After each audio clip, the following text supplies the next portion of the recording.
नमस्कार, आपका central employee news YouTube channel के नए और प्रेस वीडियो में आप सभी का हार्दिक स्वागत है। आज केंद्रीय कर्मचारी और राज्य कर्मचारी व पेंशनर्स के महंगाई भत्ता को लेकर सुप्रीम कोर्ट से फैसला को लेकर बड़ी खबर आ चुकी है। तो बने रहे इस वीडियो एकदम लास्ट तक और जानिए कि सुप्रीम कोर्ट से क्या फैसले हैं। दोस्तों, इस न्यूज को जानने से पहले अगर आपने अभी तक भी इस वीडियो पर एक लाइक नहीं किया तो एक लाइक कर दीजिए, क्योंकि आपका एक लाइक ही हमारी मेहनत का फल होता है। वही चैनल को भी फ्री में सब्सक्राइब नहीं किया, सब्सक्राइब कर लीजिए ताकि आगे भी आपको कर्मचारियों व पेंशनर से संबंधित लेटेस्ट से लेटेस्ट न्यूज मिलती रहे। दोस्तों, महंगाई भत्ता की न्यूज को जानने से पहले केंद्र सरकार से बड़ी खबर आई है। जी हां, 31 मई से पहले ही केंद्र सरकार ने कर दिया है एक बड़ा ऐलान जो सभी के लिए जानना जरूरी है। केंद्र की नरेंद्र मोदी सरकार ने लॉकडाउन का चौथा चरण समाप्त होने से पहले ही बड़ा ऐलान किया है। केंद्र सरकार ने आरोग्य सेतु ऐप में खामियों का पता लगाने वाले को बड़ी राशि का पुरस्कार देने की घोषणा की है। मोदी सरकार ने इस ऐप में निजता को लेकर उठाई जा रही चिंताओं को देखते हुए इसके सोर्स कोड को जांच परख के लिए खोलने का ऐलान किया है। नीति आयोग के सीईओ अमिताभ कांत ने इस बात की जानकारी देते हुए कहा कि विश्व में कोई भी अन्य सरकार इस पैमाने पर इतना खुला रुख नहीं अपनाती है। गौरतलब है कि देश में कोरोना वायरस के प्रति देशवासियों को सतर्क करने के उद्देश्य से केंद्र सरकार ने इस ऐप का प्रारंभ किया था। इसके बाद इस ऐप के माध्यम से लोगों के निजी डेटा जुटाए जाने और उनकी निजी जिंदगी के बारे में ताक झांक करने संबंधी सवाल खड़े हुए थे। अब केंद्र सरकार ने लोगों की इन्हीं चिंताओं को दूर करने के लिए इस ऐप के सोर्स कोड को खोलने का कदम उठाया। नेशनल इंफॉर्मेटिक्स सेंटर के महानिदेशक नीता वर्मा ने जानकारी देते हुए बताया कि इस ऐप में किसी भी प्रकार की खामी का पता लगाने वाले लोगों के लिए 4 श्रेणी के पुरस्कारों का प्रावधान किया गया है। अगली बड़ी खबर, कब खुलेंगे स्कूल और कॉलेज? गृह मंत्रालय ने दी है जानकारी। जी हां, कोरोना वायरस महामारी के चलते देश भर के तमाम स्कूल कॉलेज लंबे समय से बंद है। स्कूल और कॉलेज फिर से खोलने पर गृह मंत्रालय ने कहा कि स्कूल और कॉलेज खोलने के बारे में अभी कोई निर्णय नहीं लिया गया है। देश भर के सभी शिक्षण संस्थाओं को अभी खोलने की इजाज़त नहीं है। दरअसल बीते दिनों ऐसी खबरें चल रही थी कि गृह मंत्रालय ने सभी राज्यों को स्कूल और कॉलेज खोलने की अनुमति दे दी है, जिसके बारे में गृह मंत्रालय के प्रवक्ता ने बयान जारी करने का साफ किया कि मंत्रालय की तरफ से अभी स्कूल और कॉलेज खोलने की इजाज़त नहीं है। गृह मंत्रालय के प्रवक्ता ने ट्वीट करके बताया कि एमएचए द्वारा अभी ऐसा कोई निर्णय नहीं लिया गया है। देश में अभी किसी भी तरह के शैक्षणिक संस्थानों को खोलने की इजाज़त नहीं है। बता दें कि देश भर के सभी स्कूल और कॉलेज कोरोना वायरस महामारी के चलते मार्च के महीने से बंद है। हालांकि गृह मंत्रालय ने राज्यों को 10वीं और 12वीं बोर्ड की पेंडिंग परीक्षाओं को आयोजित करवाने की अनुमति दे दी है। कोरोना वायरस के खतरे को देखते हुए देश के कई राज्यों में 10वीं और 12वीं बोर्ड की परीक्षाएं भी स्थगित कर दी गई थी। वहीं लॉकडाउन के चलते स्कूल बंद होने की वजह से राज्यों के लिए 10वीं और 12वीं बोर्ड की परीक्षाएं आयोजित कराना संभव नहीं था। लेकिन 20 मई को गृह मंत्री अमित शाह ने लॉकडाउन में बोर्ड की परीक्षा आयोजित कराने की छूट देने का ऐलान किया है। बता दें कि गृह मंत्रालय ने सभी राज्यों के बोर्ड से कहा कि परीक्षा आयोजित करने के लिए परीक्षा केंद्र किसी भी कंटेनमेंट जोन में अलॉट नहीं किए जाएंगे। परीक्षा के दौरान स्टूडेंट, टीचर्स और सभी स्टाफ मेंबर्स के लिए मास्क पहनना जरूरी होगा। परीक्षा केंद्रों पर सोशल डिस्टेंसिंग के नियमों का पालन करने के भी आदेश दिए गए हैं।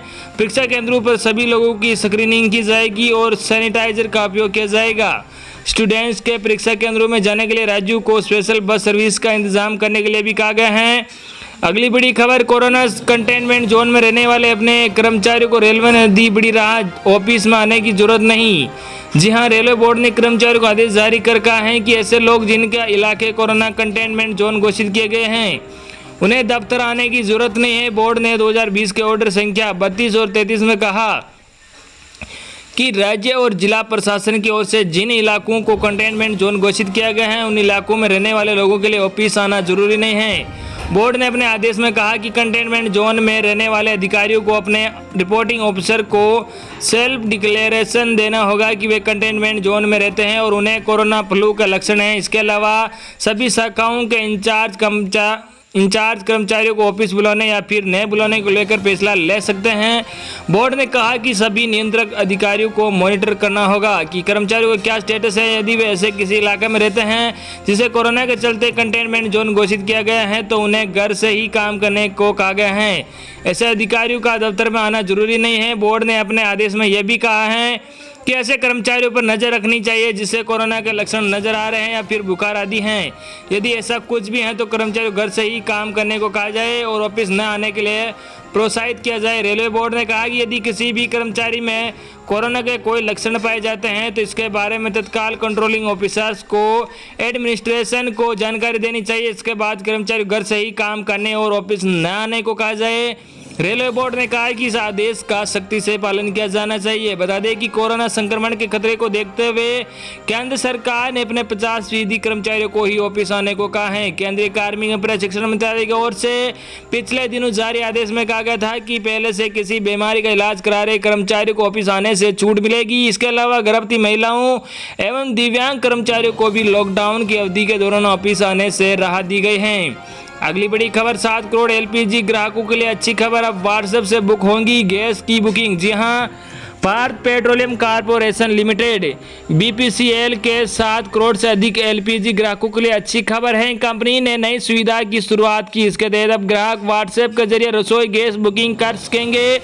बीपीसीएल ने एक बयान में कहा कि भारत गैस बीपीसीएल का एलपीजी ब्रांड नाम है कि देश भर में स्थित ग्राहक कहीं से भी व्हाट्सएप के जरिए खाना पकाने का गैस सिलेंडर बुक करा सकते हैं। BPCL smart line number 1800224344 company ने कहा कि उसने सिलेंडर बुकिंग के लिए एक नया व्हाट्सएप बिजनेस चैनल की शुरुआत की है। कंपनी ने वक्तव्य में कहा कि व्हाट्सएप ऐप पर यह booking BPCL smart line number 1800224344 पर ग्राहक के कंपनी के पास पंजीकृत मोबाइल नंबर से हो सकती हैं।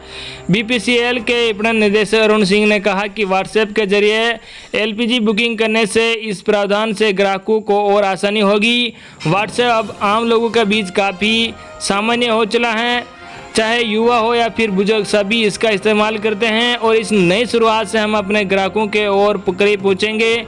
क्रेडिट, डेबिट या यूपीआई से कर सकते हैं पेमेंट। कंपनी के कार्यकारी निदेशक एलपीजी के प्रभारी टी पीताम्बरम ने कहा कि व्हाट्सएप ऐप के जरिए बुकिंग करने के बाद ग्राहक को बुकिंग होने का संदेश प्राप्त होगा। इसके बाद ही एक लिंक भी उसे प्राप्त होगा जिस पर वह डेबिट अथवा क्रेडिट कार्ड, यूपीआई और अमेजॉन जैसे अन्य भुगतान ऐप के जरिए भुगतान भी कर सकते हैं।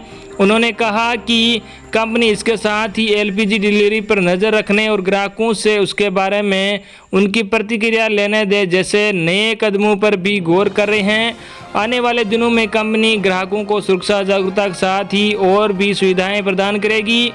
खबर, केंद्रीय कर्मचारी राज्य कर्मचारी और पेंशनर्स के महंगाई भत्ता को लेकर सुप्रीम कोर्ट से बड़ी खबर आ चुकी है। जी हां, सूत्रों से मिली जानकारी के मुताबिक केस लिस्टेड हो चुका है और इसकी सुनवाई जल्द होने जा रही है। तो आप सभी की जीत हासिल होने वाली है जिससे आपकी सैलरी व पेंशन में बढ़ोतरी हो जाएगी। अगली बड़ी खबर, सरकार के फैसले के बाद बढ़ जाएगी आपकी सैलरी, जानिए कितना होगा इजाफा। जी हां, कर्मचारी भविष्य निधि संगठन ने केंद्र सरकार द्वारा ईपीएफ योगदान को 12% से घटाकर 10% किए जाने के संबंध में कई जानकारियां दी हैं।